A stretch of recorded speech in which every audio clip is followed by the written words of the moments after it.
One September morning, as I was brushing my teeth, I noticed something weird. I saw that I was drooling all over myself and all over the floor.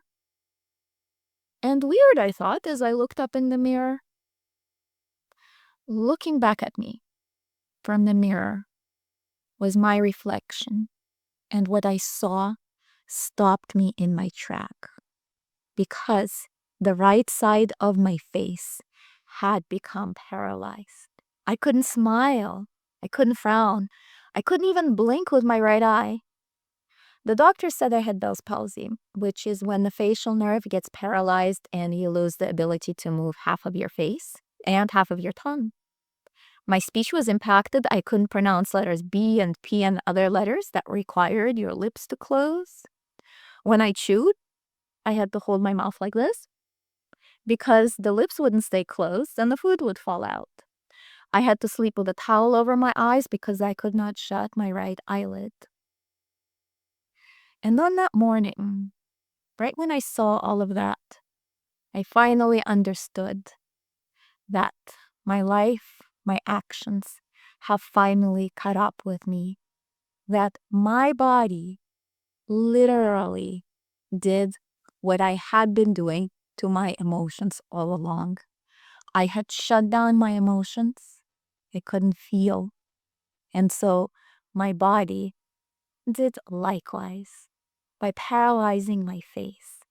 For you, that shutdown might look like something else. It may look like chronic pain. It may look like anxiety that won't go away.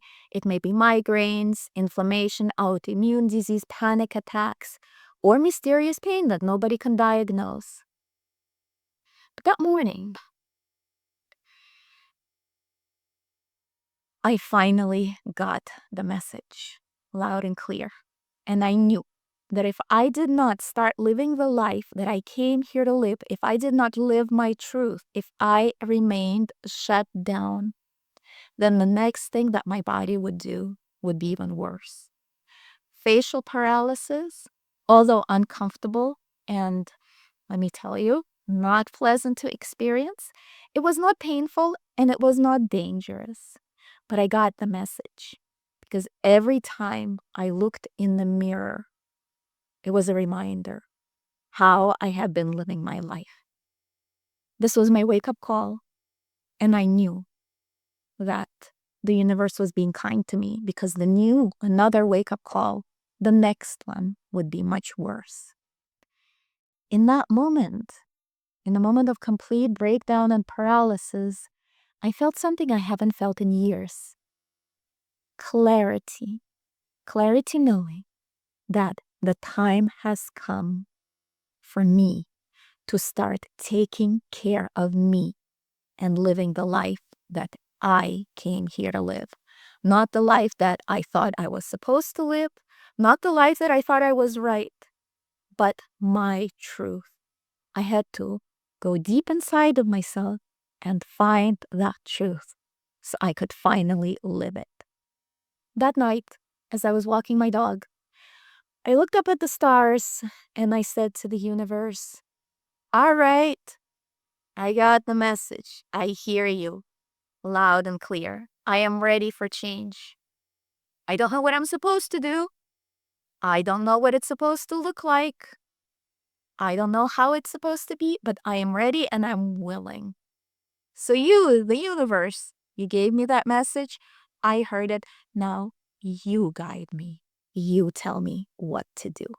And that's when miracles began. I came across an email from a local spiritual center about an intuitive development program. I didn't know what it all meant, but as I read an email, I heard a voice loud and clear in my head. You need to go there. And the interesting thing was that voice, it was a familiar voice. It wasn't loud, it wasn't booming. It was just steady and clear. And I remembered that when I was a child, that voice came through all the time.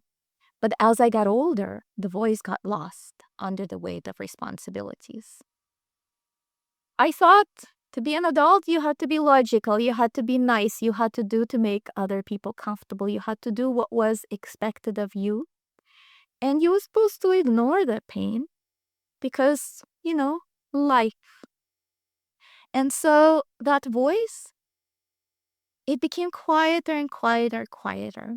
It was always there, but it got hidden behind all the responsibilities, behind a light, until that one moment when I could hide no longer, when I had to face myself and start being me. Anyways, that voice told me to take a class, and so I did. And that class changed everything. Because for the next 13 months, I dove deep into every part of myself I have been ignoring, every part of myself I have been dismissing. And I understood that those parts of me that I was avoiding were actually the parts that held the truth.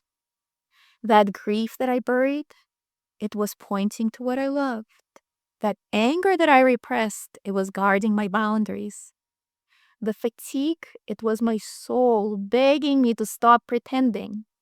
And so I started listening, not to just that quiet voice, but to my body, to my energy, to the subtle way that truth feels different than fear. And slowly, the walls that I built had began to crumble, and I started to feel better. I'm 49 years old now, and I'm the healthiest I have ever been. I no longer catch every bug that goes around. In fact, I can't remember the last time I was sick. I wake up energized, happy, looking forward to the day. My joints don't hurt. I don't need to spend half the day in bed, frozen and fatigued, wondering how I'm going to make it through. My digestion is healthy. I no longer get stomach ache. I no longer get nausea. I no longer get gas. That old repressed version of me is gone. And what's more is I can be around people. I can go to festivals. I host healing ceremonies at my house and in other places. I can stay out late with my friends talking under the stars. I can be where it's loud. I can go to concerts. I can enjoy life without becoming overwhelmed and without shutting down. I'm free. If you're ready to understand the full story your body is trying to tell you, if you're ready to work directly with your spirit guides and receive real answers, then I invite you to book a live clarity reading with me. In this session, I will read the energy in your chakras and channel the messages from your most aligned spirit guide to help you decode the exact message your soul is trying to send. We will uncover what's really behind the struggle you've been carrying, the deeper reasons for your pain and confusion, and the next simple, aligned step that your soul and your spirit guides want you to take so you can feel better, so you can feel like yourself.